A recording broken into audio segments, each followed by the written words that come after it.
making a lot of plays in the backfield. Is that something you felt coming on? What was it that really, when did the light switch turn on for you? I mean, Coach Diaz told us prior to the game that it was going to be a Sam linebacker type of game. So I knew going into Auburn that I was going to make big plays and was going to be able to make them. And he put me in the right spots to make them. You got a team like UTEP. You got to feel like that opportunity is going to happen again this weekend. It is. We just got to play hard and continue to do what we did against Auburn, except for giving up the big plays. And I think we'll be successful. When you look at that tape from the Auburn game, is it encouraging whenever you realize that maybe 5 or 6, 7 plays, maybe even less than that, and y'all right there with them?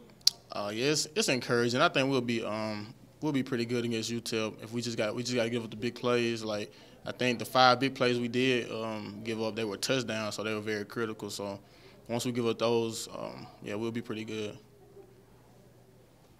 I know you're changing positions, but at times you still feel like a safety out there.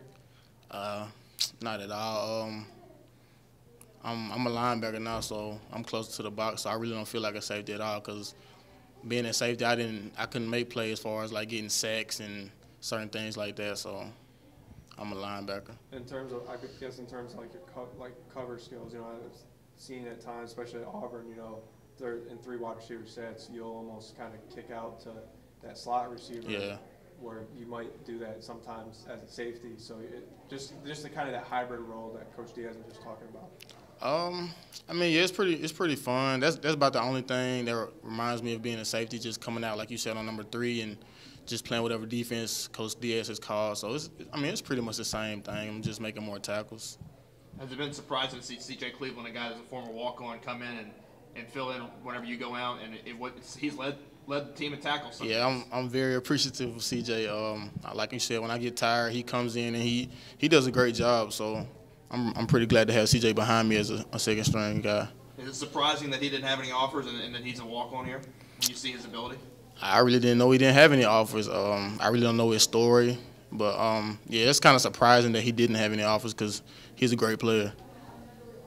What's the focus, I guess, this week, trying to slow down UTEP and their explosive running back? We're really worried about focusing on the run. The front 7 gonna work on the run. The back 4, they gonna work on the pass. So, like they said, they got a good running back. I think he was like 9th in the nation as far as running or whatever. But we're just trying to stop him. I know Oklahoma had some talented backs, Auburn some talented backs, but in terms of like a guy that's shifty, do you feel y'all have seen anything like that this year, really? Not really. They say he's 185, so I'm pretty sure he's pretty fast. We're really not worried about that. We're just gonna do what we got to do to stop it. All year it seemed like all the coaches have been saying, do your job, and it's gonna take care of the rest. Have y'all heard the same thing? That's the main thing we focus on. You just got to do our job. If one guy messes up and 10 guys do a great job, then it looks bad because he might have gave up a touchdown. So just doing our job is critical. We got to do our job each and every week. And that's a simple concept, and you'd think that every coaching staff around the country is saying it, but they don't necessarily all say it. I mean, is this really the first staff you've been under that has harped on it as much as they do? Yeah, it really is. That's what I think. Coach Diaz and Coach Holtz, and they do a great job of just letting us know, do our job, because if we don't do our job, big things happen. And being on the defensive staff, on the defensive side of the ball, we don't want to give up big plays, so we just got to do our job.